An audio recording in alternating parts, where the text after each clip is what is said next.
Mari rekan-rekan sekalian, sebelum kita bersama-sama membaca bagian-bagian kitab suci kita akan bersama-sama sekali lagi berdoa minta pimpinan Tuhan secara khusus.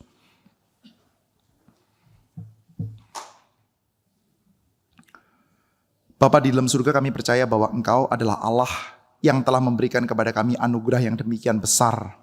Faktanya Tuhan, Engkau mengizinkan kami untuk saat ini datang dan beribadah kepadamu.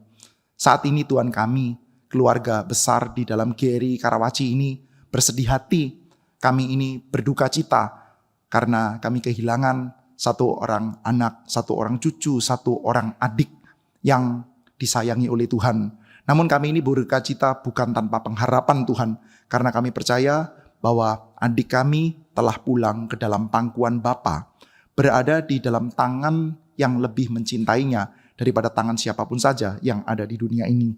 Kami kiranya dihiburkan oleh-Mu Tuhan, khususnya segenap keluarga besar GRI Karawaci maupun keluarga langsung, baik papa mama maupun opa dan oma yang kehilangan. Tuhan kiranya berkenan untuk memberikan pertolongan, kekuatan, penghiburan. Dan saat ini Tuhan, bagi setiap kami yang masih Engkau karuniakan kesempatan untuk kami menghirup napas, untuk kami menjalankan kehidupan kami pun juga boleh membaktikan ibadah kami pada hari ini. Kiranya ibadah kami disenangi oleh-Mu Tuhan. Mohon Tuhan berkenan untuk memberkati kami juga dengan firman Tuhan. Jangan berikan kepada kami sekedar satu buah khotbah Tuhan. Entah itu khotbah yang bagus, yang menyenangkan kami, maupun khotbah yang buruk, yang membuat kami ini kesal dan bosan. Mohon Tuhan karuniakan kepada kami firman-Mu yang menghiburkan, yang menguatkan, yang menegur, dan yang membuat kami ini bisa diserupakan dengan Tuhan kami Yesus Kristus. Karuniakan kepada kami firman-Mu yang berkuasa, dan biarlah kami boleh dipersekutukan dengan Kristus di dalam dan melalui iman. Terima kasih Bapa. Dalam nama Tuhan Yesus kami bersyukur dan berdoa. Amin. Rekan-rekan sekalian, saya mengajak kita untuk bersama-sama melihat dari kitab 2 Raja-Raja pasal yang ke-14, saudara. Kita akan bersama-sama melihat saudara dari kitab 2 Raja-Raja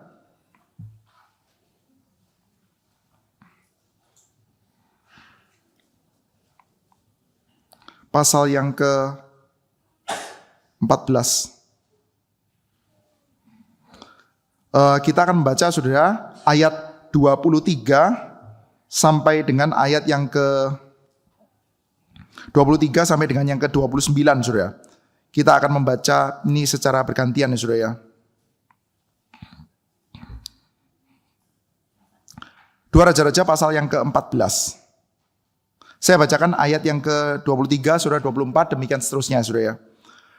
Dalam tahun ke-15 zaman Amazia bin Yoas Raja Yehuda, Yerobeam anak Yoas Raja Israel menjadi raja di Samaria. Ia memerintah 41 tahun lamanya.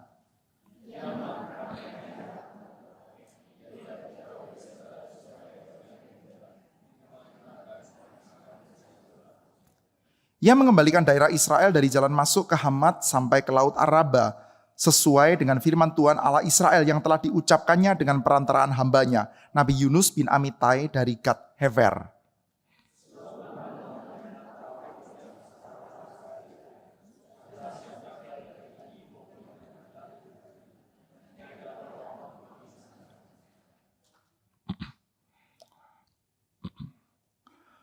Tetapi Tuhan tidak mengatakan bahwa ia akan menghapuskan nama Israel dari kolong langit, jadi ia menolong mereka dengan perantaraan Yerobeam bin Yoas.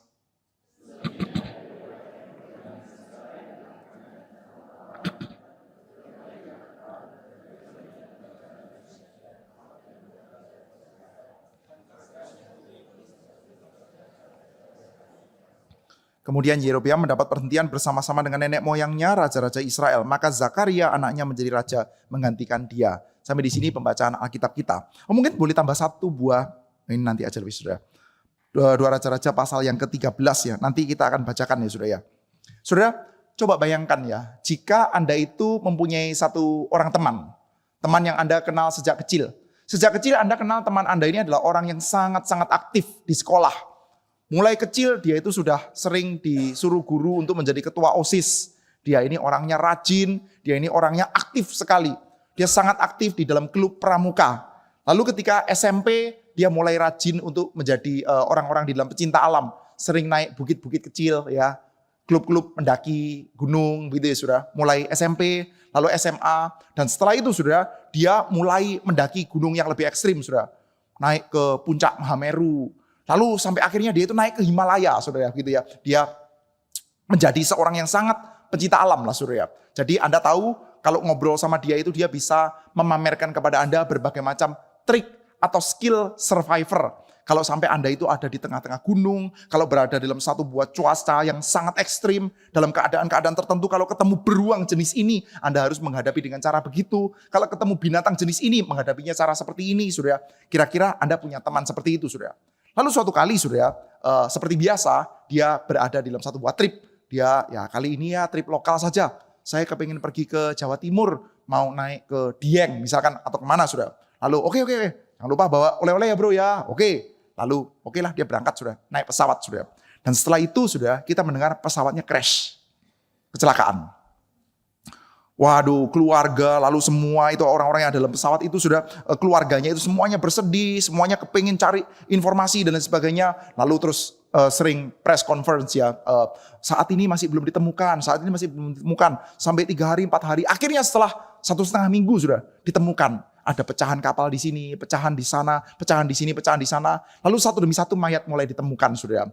Nah, ketika dilihat ya, setiap kali mayat ditemukan, ya setiap kali orang ditemukan belum ada korban yang selamat. Wah, beritanya belum ada korban yang selamat. Lalu satu demi satu mayat mulai ditemukan, diidentifikasi, saudara. Lalu dicek sudah ketemu 213 mayat. Tapi ketika dicek penumpangnya ada 214, masih ada satu yang hilang. Masih ada kemungkinan satu orang yang survive. Kemungkinan sih, gak tentu survive. Tapi saudara, kalau ada satu orang yang survive, kira-kira kita bisa bayangkan, orangnya yang mana ya? Wah mungkin kawan aku itu, gitu ya. Teman saya itu, mulai kecil tuh memang orangnya itu jago lah. Dia itu pinter kalau disuruh begitu-begitu. Dan setelah sekian lama ketemu berita, betul juga ditemukan tim SAR. Ternyata teman kita itu yang selamat saudara. Lalu dia dirawat secara intensif di dalam rumah sakit. Lalu setelah 2 minggu boleh dijenguk saudara. Mulailah kita jenguk. Rupanya orang Kristen, orang GRI pula saudara. Lalu kita jenguk, lalu kita ngobrol-ngobrol. Wah bro puji Tuhan, senang sekali lihat kamu lagi. Oh iya puji Tuhan. Nah ini orang Kristen sering pelayanan, jadi ngomongnya puji Tuhannya banyak saudara. Lalu saudara, kita bertanya, gimana kamu kok bisa selamat? Namanya orang GRI ya, waduh itu semua anugerah Tuhan saja. Ya kan ya, sola gratia dalam semua aspek. Itu semua anugerah Tuhan saja. Iya betul, puji Tuhan ya, anugerah Tuhan saja. Iya. Terus setelah itu Anda pulang, atau Anda tanya lebih lanjut. Iya sih anugerah Tuhan, tapi gimana ya ceritanya ya? Saya tuh kepengen ketemu ceritanya loh. Kamu bertemu sama ular gak? Kamu ketemu sama beruang gak? Ketemu sama macan gak? Kalau lu kamu ketemu di dalam keadaan itu, keadaan yang susah itu seperti apa? Kelaparan, gak ada bahan makanan. Bagaimana caranya kamu survive? Kita kan jadi kepengen nanya ya. Anugerah Tuhan pasti. Sola gratia amin. Puji Tuhan, ya sudah saya ucapkan kok puji Tuhan beberapa kali. Tapi ya berhubung ini memang adalah orang yang kans untuk survive-nya paling gede. Dan ternyata dia survive. Ya kita kepingin tahu dong gimana sih kok kamu itu bisa lolos dari lubang maut ya. Ini kan keadaan yang lubang jarum tuh. Keadaan yang begitu sulit kok bisa lepas saudara. Tapi teman Anda ini mengatakan, sudahlah, enggak usah banyak cerita. Sudah, saya ngomong anugerah Tuhan saja, cukup. Anda kan kurang puas kan, saudara? Iya kan? Saya kepengen tahu loh. Saudara, kalau kita lihat bagian Alkitab yang tadi kita baca ya, mirip loh seperti itu, saudara. Kita bisa melihat ya, catatan ini ya. Saya coba bacakan ya, 2 Raja-Raja pasal 14 tadi ya. Ini ya, kata-kata ini. Yerobeam bin Yoas. Saya bacakan ini ya. Sebab Tuhan telah melihat betapa pahitnya kesengsaraan orang Israel itu sudah habis lenyap baik yang tinggi maupun yang rendah kedudukannya dan tidak ada penolong bagi orang Israel.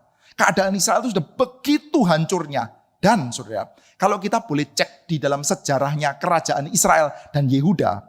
Kerajaan Israel dan Yehuda pada zamannya Raja Yerobeam bin Yoas ini saudara. Yerobeam yang kedua, itu adalah salah satu masa Israel mengalami kejayaan yang paling besar. Israel pernah mengalami masa jaya? Pernah. Pernah mengalami masa terpuruk? Ya pernah juga, saudara. Masa jayanya itu salah satunya dalam masanya siapa? Salomo, of course. Daud Salomo itu jayanya luar biasa. Di dalam kitab Tawarikh dicatat, Salomo membuat banyaknya emas. Itu sebanyak batu di Yerusalem. Wah ini kayanya luar biasa saudara. Cadangan devisanya emasnya sebanyak batu di Yerusalem pada zamannya Salomo. Wah itu luar biasa sukses. Pada zamannya Salomo saudara, ketika ada kunjungan ratu, itu datang, ratu sudah datang. itu bisa kagum terhadap para pegawainya Salomo. Ini kan keren saudara, kagum terhadap para pegawai loh saudara. Saudara undang saya pergi ke rumah saudara, lalu saya kagum lihat rumah Anda, wih rumahnya besar, mobilnya bagus dan banyak. Oh biasa, kagum terhadap rumah yang besar itu biasa. Lalu saya lihat, wih luar biasa pembantumu PhD, begitu saudara. Nah itu baru luar biasa saudara, kagum terhadap pegawainya saudara. Dan yang kagum itu ratu loh saudara. Kalau yang kagum saya ya biasa-biasa aja, apa-apa memang saya nggak tahu. Pak kamu pernah ke Amerika? Belum pernah. Kamu pernah ke Jepang? Belum pernah. Pernah ke Korea? Belum pernah. Pernah ke Tiongkok? Belum pernah. Semua belum pernah. Oleh karena itu gampang kagum. Tapi ini ratu loh saudara. Ratu. Dan ratu ini kagum terhadap para pegawainya Salomo saudara. Wih Israel pada zamannya Salomo itu jayanya luar biasa. Andai saja pada waktu itu sudah ada truk. Sudah tahu truk? Sudah, truk sudah. Maka di belakangnya truk itu akan ada fotonya Salomo. Ya kan? Piye kabare bro? Enak zamanku toh. Oh Salomo bisa begitu saudara. Dia suksesnya luar biasa sudah, Salomo sudah. Tetapi setelah zamannya Salomo sudah, kerajaan Israel pecah, zamannya Rehabeam sudah. Lalu setelah itu mereka declining. Nah mereka mengalami boom, mereka mengalami masa flourish lagi sudah. Pada zaman kapan? Pada zamannya ini Yerobeam bin Yoas. Di utara rajanya namanya adalah Yerobeam bin Yoas atau kadang-kadang disebut sebagai Yerobeam II. Karena di dalam Alkitab Yerobeam itu ada dua. Yang pertama Yerobeam bin Nebat, yang kedua Yerobeam bin Yoas. Ini Yerobeam bin Yoas di utara, di selatan nama rajanya adalah Raja Uzia atau Azaria. Itu Elias saja lah saudara. Ya, bisa kan Elias nggak apa-apa kan saudara. Jokowi atau Mulyono. Nah sama lah Elias saudara. Gitu ya. Dan dua-duanya betul lah saudara. Ini kan dua-duanya betul ya saudara. Jadi di atas, di utara itu ada Yerobeam bin Yoas, di selatan ada Raja Azaria atau Raja Uzia. Itu kesuksesannya, kebesarannya, itu seperti kayak menyamai pada zamannya Daud dan Salomo, saudara. Daerahnya, luasnya, militernya, ekonominya, kuatnya, kurang lebih seperti itu, saudara. Dan Anda bayangkan, dalam keadaan apa? Dalam keadaan mereka itu dikatakan ya, habis lenyap baik yang tinggi maupun yang rendah kedudukannya, sampai jadi tingginya luar biasa. Oke, hebat banget kan? Tapi ceritanya bagaimana? Gak tahu kita. Ceritanya gimana? Gak tahu. Ceritanya itu cuma selebihnya dari riwayat Yerobeam dan segala yang dilakukannya dan kepahlawanannya, bagaimana ia berperang dan bagaimana ia mengembalikan Dashib dan Hamat Yehuda dalam tangan Israel. Bukankah semuanya itu tertulis dalam kitab sejarah raja-raja Israel? Jadi kalau ada di antara saudara yang penasaran sekali kepingin tahu, saya kepingin tahu gimana hebatnya Yerobeam bin Yoas ini. Penulisnya ngomong, oh ya baca footnotes. Footnotesnya apa? Cari tuh buku sejarah raja-raja Israel. Cari saja sendiri di sana. Saya malas cerita. Waduh, ini pada cerita bagus sekali loh. Israel dalam keadaan sangat terpuruk, hancur. Kita itu seneng loh sama cerita kayak gini. Saudara, kalau ada yang punya media sosial ya, Anda lihat Facebook atau Instagram, kan beberapa kali bisa muncul ya cerita seperti itu. Cerita from nothing lalu menjadi everything. Wah, kita suka dengan cerita seperti itu, saudara. Dan Israel from nothing dalam keadaan hancur lebur. Saudara kalau pengen tanya ya, deskripsinya, sehancur apa sih Israel pada waktu itu yang dikatakan tidak ada pertolongan bagi mereka, ya? Yang dikatakan ini ya, sudah habis lenyap baik yang tinggi maupun yang rendah kedudukannya. Itu keadaannya seperti apa sih, ya? Saya deskripsikan secara sangat singkat dengan dua kata saja, yaitu Elisa mati. Elisa mati. Elisa mati memangnya parah ya? Parah, sudah. Sudah tahu, Elisa dan Elia itu backbone-nya Israel, saudara. Israel pada zamannya Elisa dan Elia. Wah itu kalau ada dua orang itu goib, saudara. Kalau perang kemana-mana bisa menang itu gara-gara apa? Gara-gara goib, saudara. Saudara kalau Anda cek ya, cek sejarah Israel. Sejarah Israel modern maupun sejarah Israel kuno, saudara. Pertempuran-pertempuran besar mereka itu seringkali ditentukan oleh adanya badan intelijen yang jago. Agen Mossad, saudara. Saudara pernah dengar nama Eliyahu Cohen? Itu agen Mossad, saudara. Eliyahu Cohen. Dia perannya gede sekali untuk kemenangan Israel di dalam perang 6 hari. Atau 6 Day War. Saudara pernah dengar nama Ashraf Marwan. Itu adalah satu agen Mossad yang sangat penting perannya di dalam pertempuran Yom Kippur Israel, saudara. Sejak di dalam zamannya Musa, saudara. Yang namanya pengintai-pengintai itu perannya sangat penting, saudara. Mereka punya intel. Musa punya intel. Menyusup 40 hari. Pulang nggak ketahuan, saudara. 40 hari loh. Nggak ketahuan loh. Dan mereka betul-betul bisa memitigasi, saudara. Orang-orang Het tinggal di sini. Orang Amalek tinggal di sini. Di daerah pegunungan orang ini yang tinggal. Di daerah tepi laut orang ini yang tinggal. Daerah tepi sungai Yordan orang ini yang tinggal. Oh mereka punya agen intelijen hebat sekali. Gak heran perang jago. Yosua aja yang mengintainya rada kurang jago. Diutus 1 hari ketahuan. Rada kacau sih itu. Tapi ya biasanya mereka punya intel yang jago-jago. Dan intel itu sangat menentukan. Pada zamannya Elisa, sudah tahu agen Mossad yang paling jago. Yang menentukan banyak pertempuran penting waktu ngelawan Aram. Nama intelnya siapa? Ashraf Marwan. Bukan, nama intelnya adalah Elisa. Cuman Elisa nggak melalui pelatihan agen Mossad, saudara. Elisa mendapat bisikan gaib dari Tuhan. Anda coba baca nanti, saudara. Misalkan di dalam 2 Raja-Raja pasal 6, saudara. Dalam waktu pertempuran lawan Raja Aram, saudara. Jadi Israel itu pada waktu zaman itu, saudara, sering konflik sama Aram, saudara. Berkali-kali konflik senjata sama Aram, saudara. Suatu kali, saudara, Raja Aram bilang begini, sudah kita pakai teknik penyergapan. Sudah diteliti berdasarkan algoritmanya Raja Israel tuh biasanya lewat sini. Oke, kali ini misi sangat rahasia, top secret. Hari ini kita hadang. Cegat Raja Israel di sana, bunuh. Tapi sudah, Elisa datang. Jangan lewat sono, gak boleh. Lalu lolos.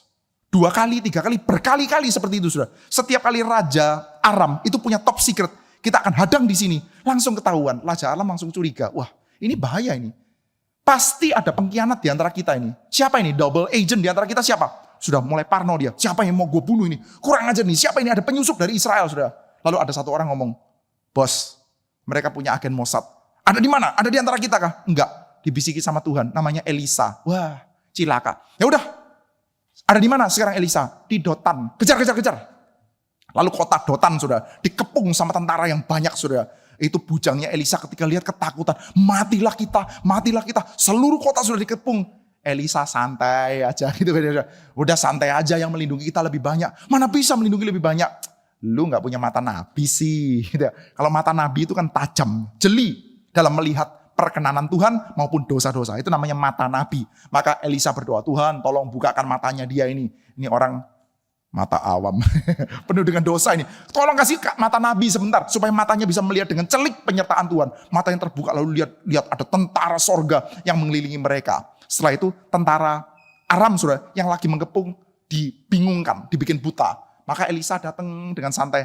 Elisa gak ada di sini. Ayo, saya tuntun kamu. Lalu dituntun masuk ke Samaria sudah. Setelah masuk ke dalam ibu kota, Samaria sudah dikepung sama pasukan yang banyak. Tuhan bukakan matanya. Buka mata sudah dikepung orang banyak. Gitu. Udah ketakutan luar biasa. Lalu Elisa bilang begini, udah lepasin aja. Tenang aja, lepasin aja. Lalu dilepasin sudah. Itu kan kita bisa melihat pada zamannya Elisa. Wah, Israel gimana bisa kalah kalau punya agen Mossad yang kayak begini sudah. Musuh mau menyerang dengan kekuatan berapa, pakai pasukan berkuda atau pasukan berjalan kaki atau pakai tukang panah, ada menyergap di mana, semuanya bisa ketahuan sudah. Gara-gara dibisiki sama sorga. Repot sudah. Tapi sudah ketika Elisa mati, kejadiannya seperti apa? Ketika Elisa mati, wah mereka bisa sangat down. Saya coba bacakan sedikit ya. Satu buah peristiwa ketika Elisa sudah mati. Pasal 13 ayat 20 dan 21. 2 Raja-Raja. Sesudah itu matilah Elisa, lalu ia dikuburkan. Adapun gerombolan Moab sering memasuki negeri itu pada pergantian tahun. Pada suatu kali orang sedang menguburkan mayat. Ketika mereka melihat gerombolan datang, dicampakkanlah mereka mayat itu ke dalam kubur Elisa. Lalu pergi. Dan demi mayat itu kena kepada tulang-tulang Elisa, maka hiduplah ia kembali dan bangun berdiri. Saudara tahu cerita ini kan saudara ya? Cerita yang sangat fun, saudara. Fun tapi juga menyedihkan, saudara. Menyedihkannya di mana, saudara? Coba bayangkan, saudara. Di dalam pergantian tahun, itu bisa banyak preman, gerombolan orang-orang Moab. Masuk di dalam wilayahnya orang Israel, saudara. Raid, penjarahan dan lain sebagainya. Itu masih oke, saudara. Suatu kali ada satu buah upacara yang super solemn. Sangat hikmat. Bagi orang Yahudi, saudara, upacara penguburan itu sangat hikmat, saudara. Tentu saja ya saudara, kita bisa mengerti ya. Secara psikologis ya, orang kehilangan itu kan keadaannya hikmat sekali ya. Setiap kali saya bisa ya saudara. Kalau ada orang minta untuk kebaktian penghiburan, saya hampir gak pernah tolak saudara. Dulu pada waktu saya masih di Kelapa Gading tuh, tim dari KRI Pusat yang sering ngurusin kedukaan tuh, kalau cari hamba Tuhan yang available untuk urusan kematian, biasanya saya itu available gitu ya. Jadi kalau sekarang ketemu sama Pak Ferry itu, ketemu sama bercanda-bercanda gitu, ada yang meninggal gak Pak? Gitu. Bercandaan-bercandaan sudah. Karena saya perasa sudah, orang meninggal itu keadaannya itu mendalam sekali. Yaitu waktunya kita mesti melayani, kita memberikan penghiburan sudah. Anda bayangkan ya, pada waktu itu ya, ada satu buah penguburan. Suatu kali orang sedang menguburkan mayat. Ketika mereka melihat gerombolan datang, dicampakkanlah mereka mayat itu ke dalam kubur. Ini lagi penguburan, Anda bayangkan sudah, ada istri, misalkan seorang yang dikuburkan laki-laki sudah. Istrinya itu sudah pakai kerudung sambil nangis, suaminya meninggal, lalu jalan-jalan. Lalu terus ada gerombolan preman dari Moab. Itu yang bawa takut-takut sudah. Lalu dilemparkan mayatnya, lari semua, istrinya ikut lari sudah. Setelah pulang apa enggak stres tuh isinya? Suamiku, tadinya saya ingin masuk ke dalam peti bersama dengan kamu. Enggak pakai peti sih mungkin ya. Tetapi ketika ada preman-preman itu, saya kabur meninggalkan kamu. Tapi sudah, setelah itu ada satu buah kejadian yang komikal sudah. Suaminya pulang. Hai say, lu tadi kok pulang sih ninggalin gua? Kena tulangnya Elisa, bangun dia sudah ya. Sudah, ini cerita apa sudah? Simple sudah. Cerita, Israel itu keadaannya sudah menyedihkan sekali sudah. Hancur lebur lah sudah. Masa diserbu sama preman bisa. Aduh, kedaulatan kerajaan itu ada di mana? Bisa ada preman-preman dari Moab masuk dan urusan upacara penguburan sampai ditinggalkan kayak begitu sudah. Tetapi meskipun keadaan mereka begitu hancurnya, demi kena tulangnya Elisa, bangun dia sudah. Ada pengharapan. Sudah kalau kita kepingin tanya lebih lanjut, gimana sih ceritanya? Mayatnya itu gimana? Kena tulang terus bangun tuh gimana ceritanya? Sudah, stop saja. Seperti kayak penulis cerita ini, stop saja. Gak usah tanya lebih lanjut. Anugerah Tuhan adalah anugerah Tuhan. Jangan dipersu. Kalau kita persu nanti bisa ada bahayanya. Sudah. Nah begini sudah. Bahayanya apa? Sudah kita akan lihat ya bahwa cerita Yerobeam bin Yoas adalah satu buah cerita di mana Tuhan memberikan pertolongan pada zamannya Yerobeam bin Yoas. Dan sudah, kita mendapatkan catatan ini ya. Ketika Yerobeam bin Yoas itu dipakai oleh Tuhan untuk membangkitkan kembali keadaan Israel, catatannya seperti ini sudah ya. Ia melakukan, ini kok Amazia. Sudah nggak terganggu kan saya pakai HP ya. Gak apa-apa ya, ini urusan mata sudah ya. Mata saya kurang bisa kalau sudah baca Alkitab yang kertas itu sudah. Ini sudah. Ia mengembalikan daerah Israel dari jalan masuk ke Hamat sampai ke Laut Araba sesuai dengan firman Tuhan Allah Israel yang telah diucapkannya dengan perantaraan hambanya, Nabi Yunus bin Amitai dari Gad Hefer. Jadi sudah, ketika Yerobeam bin Yoas dipakai oleh Tuhan untuk mengembalikan kejayaan Israel. Itu semua sesuai sama nubuatannya Yunus bin Amitai. Saudara kenal sama Yunus kan? Ya kenal dong. Masa gak kenal sih saudara? Saudara mungkin bisa gak kenal Nahum. Saudara mungkin bisa gak kenal sama Mika. Yunus masa gak kenal saudara? Ada urusan ikan-ikanannya itu loh saudara. Kenal dong kita sama Yunus saudara. Nah saudara, kalau kita lihat ceritanya Yunus saudara.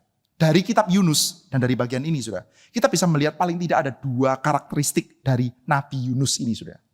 Apa karakteristiknya dia? Yang pertama, Nabi Yunus adalah nabi yang hyper ultra nasionalistik. Nabi Yunus adalah nabi yang sangat mencintai Israel sudah. Itu kalau jalan-jalan kepentok darahnya keluarnya nggak merah tuh, warnanya biru putih gitu sudah.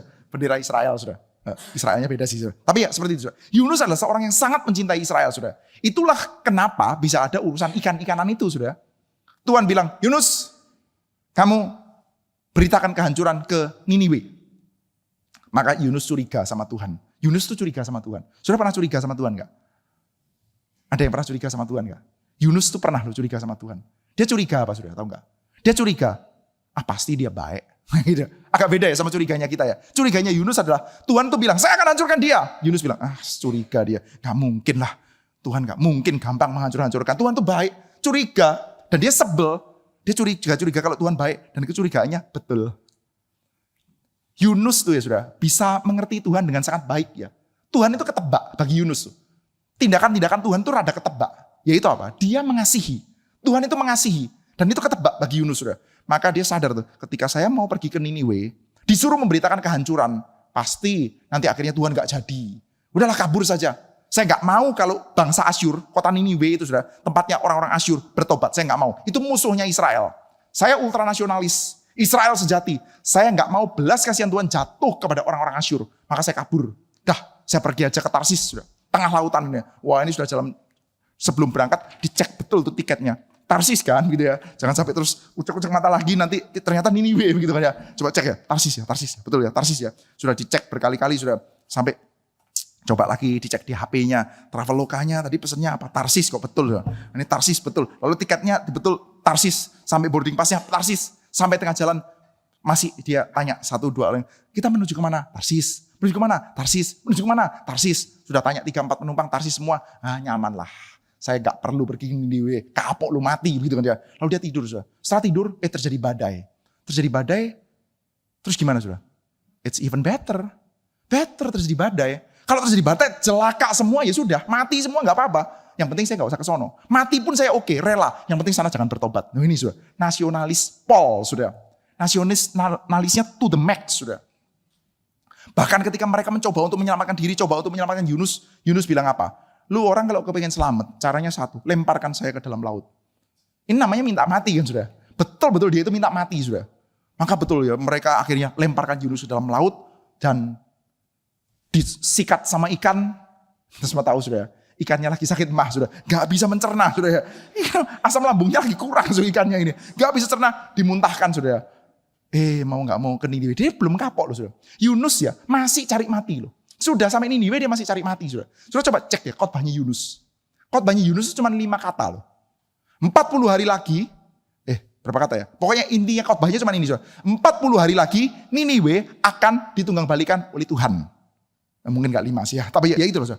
Tapi khotbahnya cuma satu kalimat itu. 40 hari lagi Niniwe akan ditunggang balikan oleh Tuhan. Udah, gak ada kata-kata bertobatlah Tuhan mengasihi kamu, bertobatlah kamu. Gak ada sudah. Cuman ngomong seperti itu. Dia ngomong sekasar mungkin, yang penting kalau bisa mereka ngamuk, bunuh saya, selesai. Sudah, Yunus kan nabi orang Israel ya. Nabi Israel marah-marah kepada orang Niniwe, itu kan cari mati sudah. Dan memang yang dia cari itu, dia cari mati. Itu sudah karakteristiknya Yunus. Yang pertama, ultranasionalis. Yang kedua, dia tidak ada basa-basi. Ini lepas dari pakem standarnya hamba Tuhan. Sudah. Hamba Tuhan biasanya kan pakem standarnya basa-basi ya. Pak, sorry Pak, aduh sudah ngerepotin. Manggil Bapak untuk doakan mama saya 1:30 pagi. Pas mama saya batuk-batuk tadi saya takut. Saya panggil Bapak. Sorry ya Pak ya, udah apa-apa. Senang saya melayani Anda. Dalam hati seperti ya apa-apa gitu ya. Batuk aja 1:30 gak usah manggil lah begitu kan ya. Tapi ya basa-basi you know. Pakem standarnya hamba Tuhan kan begitu. Yunus gak punya pakem standar ini sudah. Dia ngomong gak ada sopan santunnya. Kepada Tuhan pun dia ngamuk loh sudah. Yunus apakah engkau layak? Saya layak, marah sampai mati. Itu Yunus sudah. Dia belak-belakan sudah. Dan dengan cara yang sebelak-belakan mungkin sudah. Dia khotbah ke Niniwe. Anda bayangkan sudah. Misalkan sudah. Misalkan saja. Suatu kali perebutan piala sepak bola sudah. Jakarta, Persija lawan Persib Bandung. Panas kan sudah. Pertandingan terakhir rebutan piala sudah. Panas gitu sudah. Sudah coba pakai baju orange. Lalu lari ke dalam kumpulannya orang-orang Persib.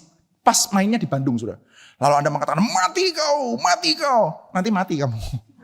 Itu cara mati yang terprediksi. Anda kalau begitu biasanya itu kemungkinan besar tuh mati itu. Itu yang dilakukan sama Yunus sudah.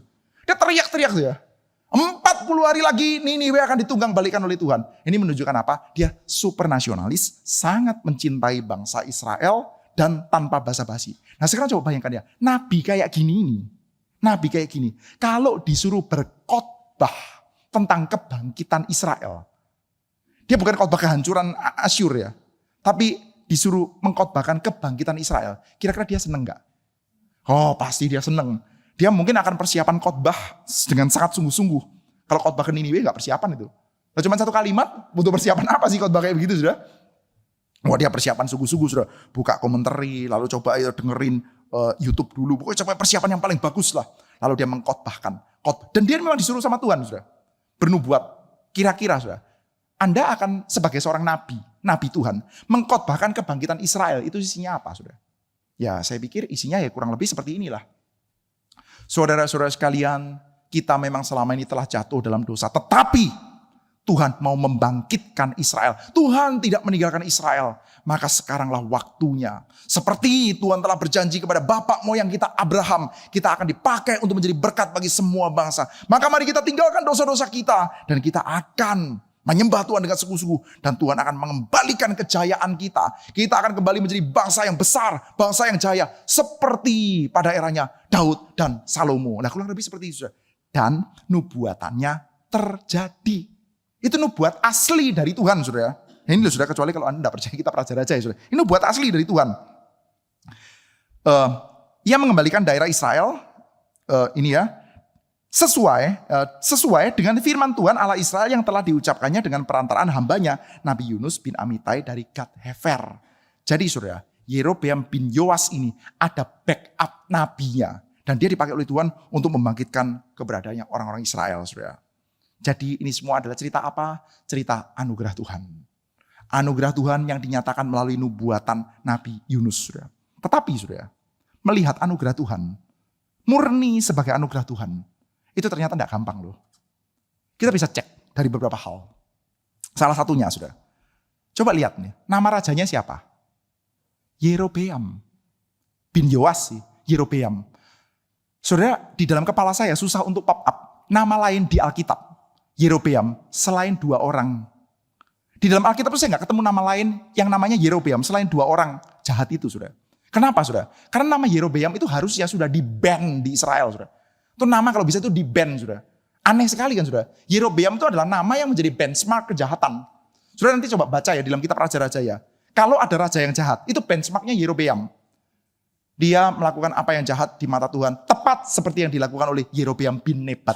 Jadi nama Yerobeam itu kayak zaman sekarang itu kita ngomong apa? Yudas Iskariot atau Simon Magus, Simoni gitu ya saudara. Itu seperti kayak benchmark kejahatan. Sudah pernah ketemu orang Kristen nama anaknya Herodes? Herodes gitu kan nggak ada saudara. Yudas Iskariot itu kan nggak ada saudara. Aneh kan saudara. Saya terus terang kapan hari sempat kaget saudara. Kita sempat mengadakan seminar di GRI Batam saudara. Seminar Pentakosta. Ada yang daftar online. Namanya Pontius saudara. Saya lumayan heran. Ini betul nih namanya Pontius ya saudara. Ini alias nickname atau gimana. Namanya Pontius saudara. Gak tahu kenapa orang ini bisa ngefans sekali sama Pontius Pilatus saudara. Tapi umumnya ini kan tidak lazim ya. Anda cari orang Jerman. Setelah tahun 1945 yang namanya Adolf. Itu sedikit saudara. Significantly drop orang yang namanya Adolf. Apalagi Hitler saudara. Hampir gak ada saudara orang kasih nama Hitler. Aneh sekali saudara, Anda ketemu orang namanya siapa? Hitler. Pasca 1945 enggak mungkin ada orang dikasih nama Hitler. Ya nanti sudah boleh searching ya. Pasti sedikit jumlahnya. Yang namanya Adolf juga significantly drop saudara. Sama, kalau di antara orang Kristen namanya Yudas Iskariot, ya aneh lah. Herodes, Pontius Pilatus, Isabel, ya gak aneh saudara. Ini saudara, orang bisa kasih nama anaknya Yerobeam. Benchmark kejahatan loh saudara. Aneh kan? Aneh ini. Tapi saudara, kenapa dia mau seperti ini, saudara? Karena, saudara, kalau Anda itu kepingin maju, kadang-kadang ya mesti berani menabrak pakem. Pakemnya pakem agama. Tabunya mereka, saudara. Yerobeam itu tabu, pakem agama mereka, saudara. Tapi, saudara, ya kalau dipikir-pikir, Yerobeam itu ya oke lah, jahat sih oke sih jahat. Yerobeam jahat nggak jahat. Dia, waduh jahatnya kan kacau, saudara. Yerobeam tuh bikin patung lembu emas bukan 1 tapi 2, saudara. 1 di Dan, 1 di Betel. Kacau kan saudara. Ceritanya Israel di padang gurun menyembah patung lembu emas. Ini sekarang dikuadratkan saudara, didobel. Bukan dikuadratkan, didobel saudara. 1 di Dan, 1 di Betel. Patung lembu emas. Kredit to Yerobeam bin Nebat saudara. Ini kacau sekali dosanya saudara. Tetapi. Kalau kita mau cek lebih lanjut. Yerobeam itu tokoh perjuangan. Tokoh pergerakan. Israel pada waktu itu sedang dicengkeram. Dalam tanda kutip oleh siapa? Salomo. House of David, Salomo itu ternyata melakukan kejahatan, melakukan forced labor.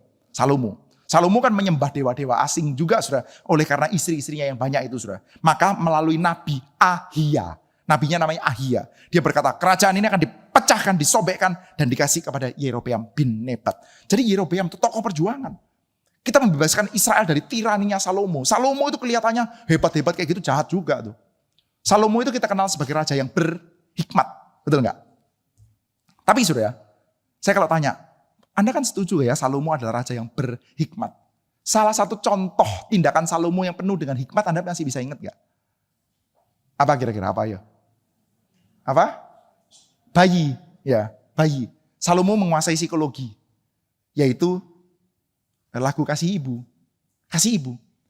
Kasih Ibu kepada beta, tak terhingga sepanjang masa, jangan dibelah. Pakai pedang kan begitu sudah. Ngerti itu psikologinya dia ngerti. Jadi ya ketika ada 2 orang perempuan sundal. Ini menarik loh. 2 orang perempuan sundal datang bawa 1 bayi hidup. Terus dia rebutan. Ini punya saya. Oh gampang. Bawa pedang. Belah dia. Langsung yang bukan mamanya asli. Sadis juga loh ya. Meskipun bukan anak asli pun sadis juga. Oh ya belah. Bagus. Mamanya asli gak bisa. Kasih ibu. Ini psikologinya dikenal sama Salomo. Kasih ibu. Oh jangan. Udah kasih kepada dia aja. Saudara, pertanyaannya. Caranya Salomo itu kok bisa works ya? Maksudnya gini loh. Saudara, untuk satu buah ancaman itu bisa works. Orang yang diancam itu kan harus percaya. Ya enggak? Suatu kali sudah. Anak saya pada waktu kelas 4 SD ya, kira-kira ya. Kami pergi ke Johor. Periksa, dia punya kakinya sakit. Kami periksa. Terus nakal, ya seperti biasa loh. Anak itu kan setiap hari nakal ya. Anak saya lah, anak Anda mungkin enggak sudah. Anak saya itu setiap hari ada nakalnya, setiap hari dimarahin sudah. Terus ketika marah, mamanya bilang gini, kalau kamu seperti ini, nanti mama tinggal. Mama tinggalin di sini. Kami semua pulang ke Batam. Mama, papa, sama adik pulang ke Batam. Kamu tak tinggalin di sini. Takut enggak dia? Sedikit pun enggak. Ya, saya bilang sama istri saya, dia nakal iya, idiot enggak lah. Mana bisa percaya dia kamu bilang gitu. Kalau kasih ancaman, jangan ancaman yang dia enggak bisa percaya.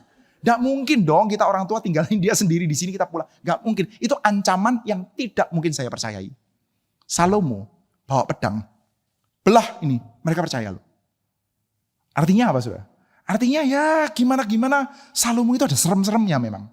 Serem tuh. Dia menghabisi saudaranya, menghabisi penasehat militernya. Benaya bin Yehoyada menghabisi Yoab kan saudara ya. Lalu juga memecat Abiatar, ngeri juga kawan satu ini gitu ya. Dan yang dipakai untuk membebaskan siapa? Yerobeam. Yerobeam itu tokoh pembebasan. Berdosa? Iya sih berdosa. Ya tapi dia tokoh pembebasan.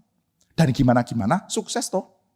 Yerobeam bin Yoas ini bagaimana sukses. Tapi dia jahat loh. Gimana ya? Ini kan kata-katanya jelas ya. Ini saya bacakan ya.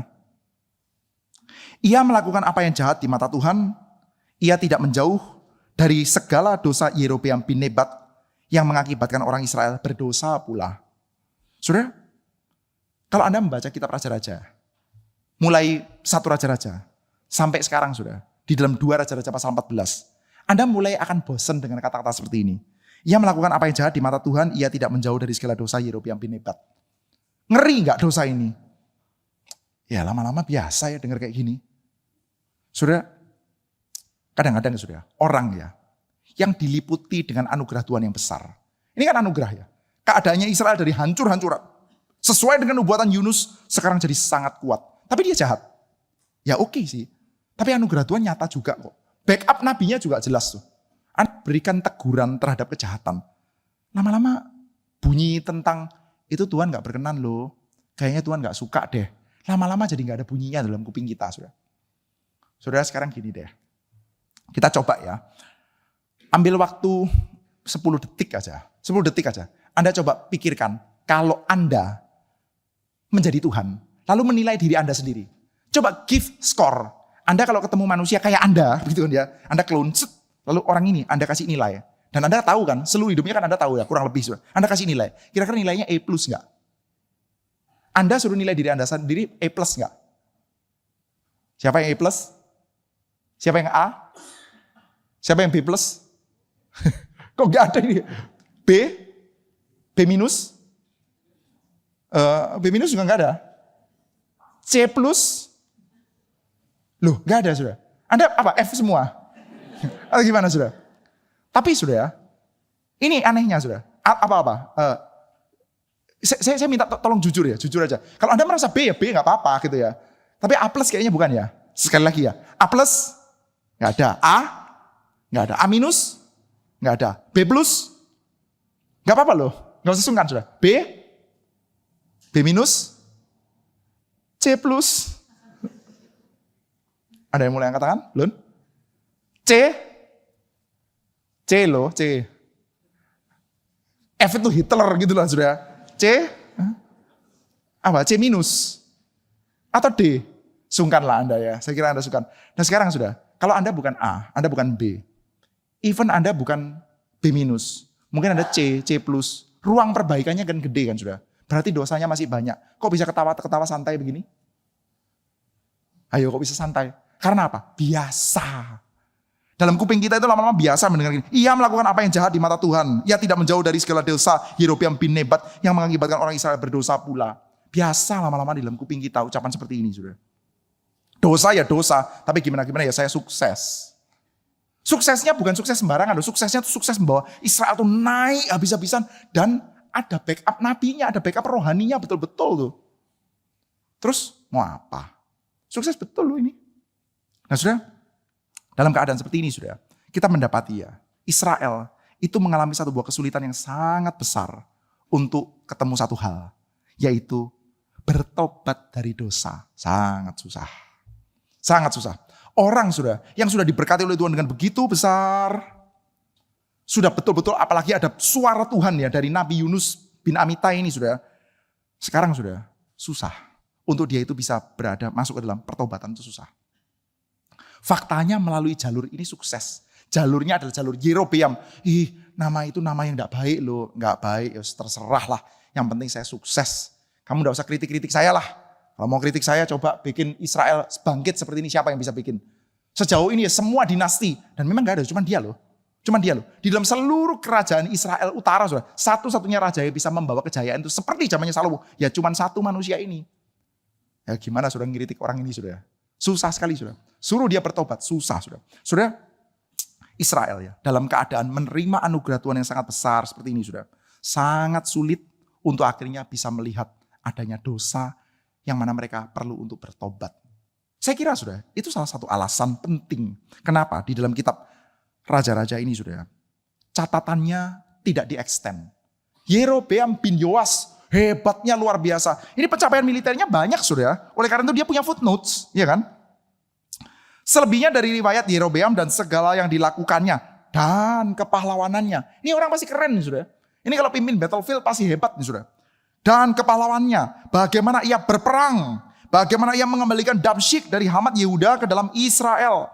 Bukankah itu tertulis dalam kitab sejarah Raja-Raja Israel? Kita sayangnya sekarang nggak bisa akses. Nggak ada itu, kitabnya sekarang di muka bumi udah nggak ada, udah hilang sudah. Tapi andai kita punya kitabnya, sejarah Raja-Raja Israel. Saya percaya salah satu bab yang tebel adalah ceritanya Yerobeam bin Yoas. Ini memerintah nggak sebentar loh sudah. Ini ya, Anda coba lihat ya, memerintah itu 41 tahun lamanya. Ia memerintah 41 tahun lamanya, 41 tahun. Dan dari 41 tahun dia cicil 1 tahun, 1 tahun, 1 tahun. Perang di sini, perang di situ, perang di sini, perang di situ. Kepahlawanannya hebat luar biasa. Itu kalau ada catatan kitab sejarah Raja-Raja Israel tentu tebel babnya. Bab Yerobeam bin Yoas. Kalau banyak sinias bikin film, kebanyakan film tentang Yerobeam bin Yoas tuh. Karena apa? Mengangkat Israel from zero to hero yang gede sekali sudah. Ini banyak sekali. Tetapi sudah, penulis kitab Raja-Raja, silent, please. Kita ngomong tentang anugerah Tuhan saja. Jangan diproses lebih lanjut. Kalau ada mayat kena kepada tulang bisa bangun, ya sudah. Terima saja anugerah Tuhan. Kalau ada Israel yang dari hancur, sekarang bisa diangkat kembali. Terima saja anugerah Tuhan. Begitu kamu tanya dan proses lebih lanjut. Gimana kepahlawananmu? Oh begini. Saya melakukan ini, saya melakukan itu. Saya melakukan ini, saya melakukan itu. Lalu ada yang mengkritik sedikit. Tapi tindakan itu kayaknya berdosa deh. Kamu kayaknya kok pakai nama Yerobeam sih? Lo tindakan ini berdosa, tindakan ini berdosa. Udah gak usah banyak kritik. Kamu berdosa di sini. Yang faktanya saya sukses kok. Dan saya punya backup rohani yang betul. Yaitu Nabi Yunus bin Amitai. Wah ini ngeri sudah. Sudah keadaan seperti ini sangat sulit untuk akhirnya dia itu bisa bertobat sudah. Saudara, pada zamannya Yerobeam bin Yoas ini saudara. Nabinya Nabi Yunus itu bukan satu-satunya saudara. Ada beberapa nabi yang lain yang memberitakan teguran, kritikan sangat keras. Tapi gak bisa didengar. Nabi Amos itu kurang lebih sejaman sudah. Nabi Hosea kurang lebih sejaman sudah. Jadi pada waktu itu sudah Israel memang sukses banget. Tapi sukses dengan cara berdosa. Dia menekan orang miskin, melakukan pemerasan. Tapi sukses. Ya bisa kan sudah. Mau sukses itu dengan melakukan dosa di sini dan di sana kan bisa sudah. Lalu dia sangat sukses tapi susah untuk bertobat. Salah satu nabi yaitu Nabi Hosea, itu berkhotbah dengan sangat akrobatik. Orang kalau dengar khotbahnya Hosea nggak bisa bertobat, sudah nggak bisa bertobat lah dia. Sudah tahu, Hosea itu adalah salah satu pengkhotbah yang ilustrasi khotbahnya itu dikasih sama Tuhan. Kita kalau lagi khotbah ini, bikin khotbah itu kan mikir macam-macam ya. Kita baca komentari, setelah itu mikir ilustrasi apa yang kira-kira bisa kena, apa yang bisa cocok untuk masukkan poinnya sudah. Ilustrasi kita cari sudah. Hosea itu ilustrasinya dia nggak mikir sudah, disuruh sama Tuhan. Dan ilustrasinya sangat luar biasa. Anda bayangkan suatu hari.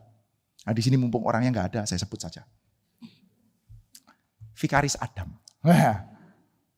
Orang ini kita lihat sangat potensial.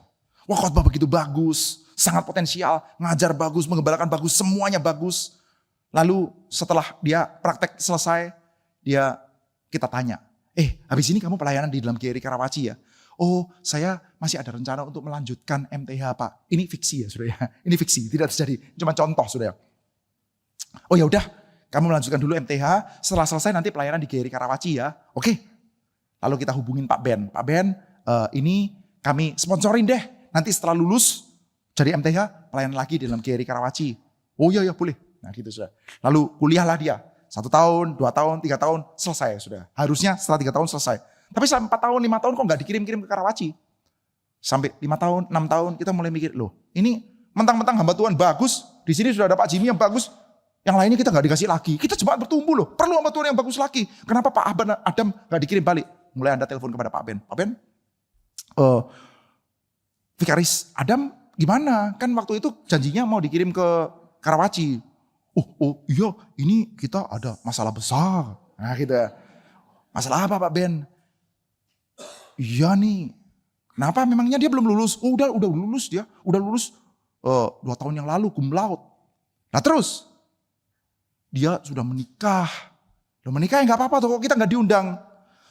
Nah, masalahnya dia menikah itu istrinya itu Nikita Mirzani, misalkan saudara ya.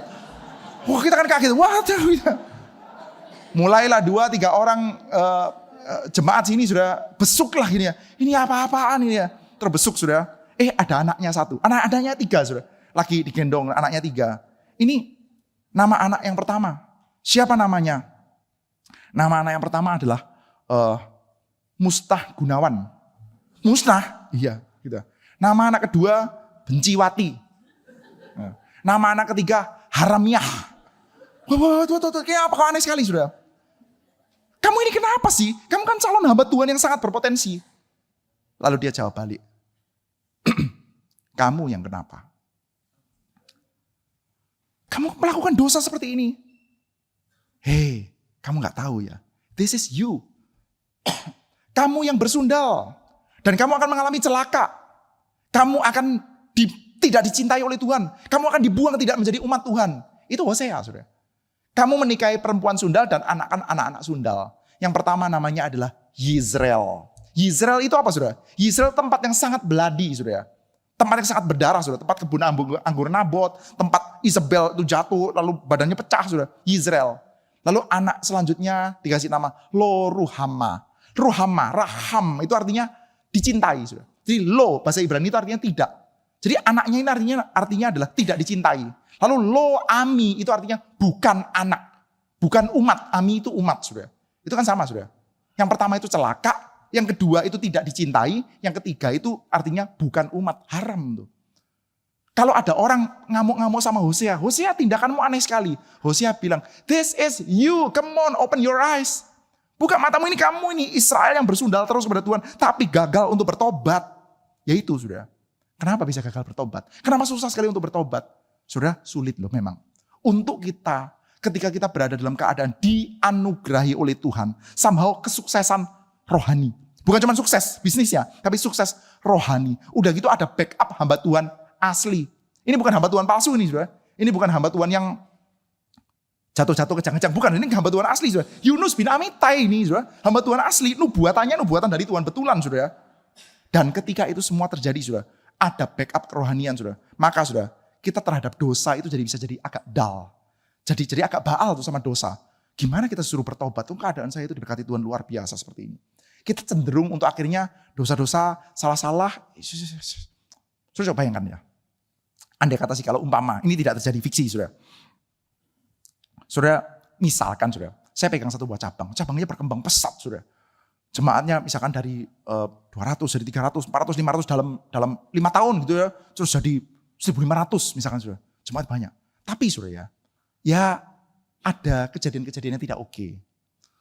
Suatu kali sering ada orang itu yang memergoki saya, mendapati saya sedang makan berdua dengan seorang pemudi. Sering dipergokin, makan berdua dengan seorang pemudi. Boleh enggak saudara? Candlelight dinner. Kalau sama seorang pemuda lebih bahaya sih. Tapi ya, tapi katakanlah seperti itu saudara. Gak oke banget kan saudara ya. Tapi ketika ditanya, Pak Eko ini ada kan affair nih. Loh keluarga saya baik-baik. Saya nggak affair. Saya datang ke sini untuk ngopi. Istri saya nggak suka ngopi. Jadi saya ngopi saja sama dia. Nggak ada apa-apa kok. Ya di bawah itu orang mer. Tapi di mana-mana sudah. Dia tetap diundang khotbah lah. Oh nggak terbukti apa-apa kok. Meskipun ya dalam hati agak kurang enak sedikit. Gerejanya berkembang terus. Ya ada di sini, di situ. Orang udah gak suka di sini, gak di sana. Yes, cincai lah gini gitu. Berkembang terus kok. Saudara, kita mendapati ya. Mungkin gak sampai keadaan se-ekstrim itu ya. Tapi kita bisa melihat hal seperti itu gampang terjadi saudara. Kita susah untuk bisa melihat dosa ketika anugerah Tuhan yang nyata. Kalau khotbah di atas mimbar, bagus betul. Pada waktu besuk, bagus betul saudara. Dan keluarganya kelihatan ya baik-baik saja. Istri, anaknya semuanya harmonis, semuanya oke. Dan memang tidak terbukti apa-apa. Terbuktinya cuma ngopi doang. Memang cuma ngopi. Tapi ya berdua. Anda gak setuju, gak seneng. Wong ya lainnya gak ada protes. Istri saya gak protes, anak saya gak protes. Terus mau apa yuk? Ya paling kita bisik-bisik kanan kiri. Setiap kali saya datang diundang di khotbah di mana, orangnya jadi banyak juga saudara. So, gimana? Ya udahlah. Dalam keadaan seperti ini sudah ada satu orang. Misalkan ya, anak mahasiswa praktek atau mahasiswa semester 2 sudah, yang beberapa mata kuliah fail, mendatangi saya, Pak, bertobatlah kamu dari dosamu. Kira-kira ngomong apa? Belajar kuliah dulu nak, lulus dulu, baru mengkuliahi saya, luluslah dulu. Kan gitu kan sudah. Susah untuk kita itu bertobat dalam keadaan seperti ini sudah. Maka sudah, kita mendapati ya, kehidupan kita ya, sebagai individu, pribadi, saya percaya sudah, dengan kasat mata saya lihat ya, saya percaya orang-orang yang saya lihat dengan mata kepala telanjang, saya tentu tidak bisa melihat hati dan sebagainya sudah. Biar Tuhanlah yang melihat hati. Saya melihat muka sudah. Dari muka-muka yang saya lihat, dari anatomi tubuh yang saya lihat di sini kita semua menerima anugerah Tuhan cukuplah. Anugerah Tuhan. Jarang ada yang kelihatan seperti kurang gizi. Kelebihan gizi mungkin ada. Gitu kan ya saudara. Jadi kita melihat kita itu dianugerahi Tuhan. Secara pribadi-pribadi, keluarga-keluarga atau gereja. Anugerah Tuhan begitu besar bukan di dalam kehidupan kita. Besar. Anugerah Tuhan ada di mana-mana sudah. Bertebaran sudah. Tetapi sudah kita mendapati ketika anugerah Tuhan bertebaran di dalam kehidupan kita. Di dalam pekerjaan-pekerjaan Tuhan yang dipercayakan dan kita harus katakan loh saudara. Saya pikir kita harus mengaku itu. Kita harus mengatakan amin. Bahwa anugerah Tuhan di dalam gerakan ini begitu besar. Di dalam gereja kita begitu besar saudara. Tetapi saya percaya kita tetap perlu punya ruang untuk bertobat. Perlu punya ruang untuk koreksi. Saya itu ada kesalahan apa. Kita ini satu hal yang saya ngeri ya saudara. Ini saya pernah beberapa kali mengatakan saudara. Karena seperti kayak pengalaman langsung saudara. Kami itu di GRI Batam kan ada kebaktian relay. Kebaktian 1 Patong saudara. Di pusat saudara. Maka saya selalu ngikutin kebaktian relay dari pusat saudara. Dulu pernah ada relay seri penghakiman Allah. Kalau saudara sering ikut di pusat saudara. Ada relay seri penghakiman Allah. Penghakiman. Ceritanya tiap minggu itu penghakiman terus sampai beberapa bulan saudara. Dan banyak orang seneng saudara. Orang GRI itu on another level saudara. Suka dengan khotbah teguran loh. Kan kita ngomong gereja sebelah itu anti teguran tuh. Mereka benci sama patung. Banyak orang gak suka sama patung. Hamba Tuhan kok suka tegur-tegur. Kita langsung katakan orang kok gak mau dikoreksi. Hamba Tuhan saya tuh suka tegur-tegur. Saya suka ditegur. Wah ini kan on another level so. Suka teguran. Suka dimarahin. Ya, gak heran sudah. Ya, ini gereja sini juga kelihatannya ya sama lah sudah. Cabang Karawacinya. Kan pernah ada Pak Agus Marjanto kan sudah ya. Wah itu kan teguran dari depan sampai belakang dan kita senang sudah mendengarkan. Saya termasuk sudah. Saya termasuk itu. Salah satu berhala saya ya Agus Marjanto gitu sudah. Selain dari Tuhan gitu sudah. Nah itu mendengarkan teguran tuh kayaknya enak sudah. Sudah bayangkan ya. Setiap minggu mendengarkan teguran. Dan tegurannya apa? Tegurannya keras-keras kan. Pak Tong kalau tegur kan keras sekali, tajam sekali itu. Yuk pikirkan ulang kamu orang Kristen tuh bukan kok gak suka menginjili. Setelah itu sudah pulang kita ngomong, wah Pak Tong khotbahnya ciamik. Rasa takutnya mana sudah? Teguran seperti itu. Kamu kalau ada kemungkinan bukan Kristen harusnya kan kita takut ya. Setelah ibadah yang bicara tentang penghakiman Tuhan sangat berat itu. Apa yang dilakukan oleh jemaat? Pergi ke Pademangan makan bakmi dong. Siang loh. Udah waktunya makan siang tuh. Lah ya ciamik tadi. Iya kita itu orang berdosa. Iya ya. Tuhan itu menghakimi kita loh gitu kan ya. Wah iya kita ini bisa dibuang Tuhan gitu. Kok bisa santai sekali sudah? Di mana ruang pertobatan sudah? Gak ada sudah. Sudah susah sekali untuk kita bicara tentang pertobatan sudah. Nah ini sudah satu hal yang kebahayaan besar ya. Anugerah Tuhan kita mesti syukuri sudah. Kita perlu untuk senantiasa mensyukuri anugerah Tuhan yang ada di dalam kehidupan kita. Tapi jangan lupa sudah. Di anugerah Tuhan besar gak tentu hidup kita senantiasa berkenan. Kita tetap perlu untuk ruang pertobatan. So terakhir ya, saya akan tutup dengan satu buah kutipan dari tulisannya Martin Luther, saudara. Ini adalah satu buah butir di dalam disputasi Heidelberg 1518, saudara. Saya bacakan butir nomor 3. Di dalam Heidelberg Disputation, saudara, itu ada poin-poin teologi, ada poin-poin filosofi. Saya bacakan dari poin teologi yang nomor 3. Tulisannya seperti ini, saudara.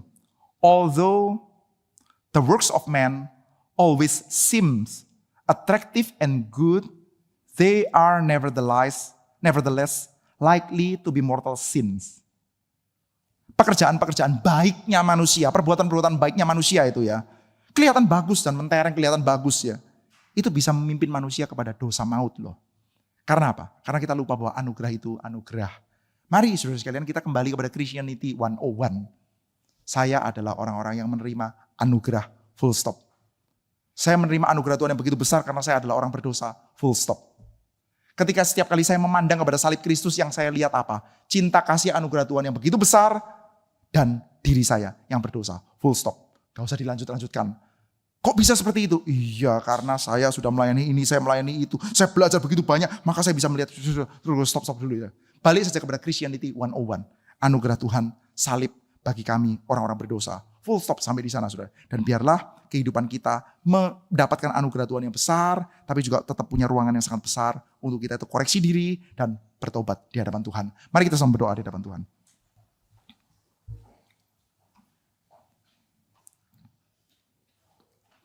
Bapa di dalam surga, kami bersyukur di hadapan-Mu, Tuhan. Kami berada di dalam satu buah gereja, berada dalam satu buah gerakan, berada di lingkungan umat Tuhan, di dalam persekutuan dengan saudara-saudara seiman yang saling memperkatakan anugerah Tuhan yang besar. Kami bersyukur karena kami melihat dengan mata telanjang, mata kepala kami sendiri, Tuhan. Kami menyaksikan betapa besarnya anugerah-Mu dalam hidup kami, dalam hidup saudara-saudara kami, dalam hidup gereja kami ini, Tuhan. Kami bersyukur untuk anugerah-Mu yang begitu besar.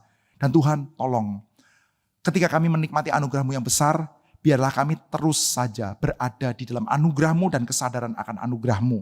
Engkau yang telah mengerjakan banyak pekerjaan baik dan Engkau yang menuntaskannya di dalam kehidupan kami. Kami hanya orang-orang yang meresponi anugerah-Mu di dalam kekuatan yang berdasarkan anugerah-Mu juga. Kami adalah orang-orang berdosa, butuh pertobatan setiap saat, setiap hari. Kami butuh pengampunan dosa. Kiranya Engkau mengampuni dosa-dosa kami. Kiranya saudara kami juga memintakan pengampunan bagi kami. Kiranya kami pun juga saling memintakan pengampunan satu dengan yang lain. Kami boleh menjadi satu dengan yang lain, pensyafaat, menjalankan tugas imamat, saling menjaga baik keluarga maupun diri kami satu dengan yang lain. Peliharakanlah kami sikap yang waras sebagai orang-orang berdosa yang menerima anugerah-Mu. Dan peliharakanlah juga di dalam hati kami sukacita yang besar karena Engkau adalah Allah yang menolong kami dan memakai kami. Terima kasih Bapak, dalam nama Tuhan Yesus kami bersyukur dan berdoa. Amin.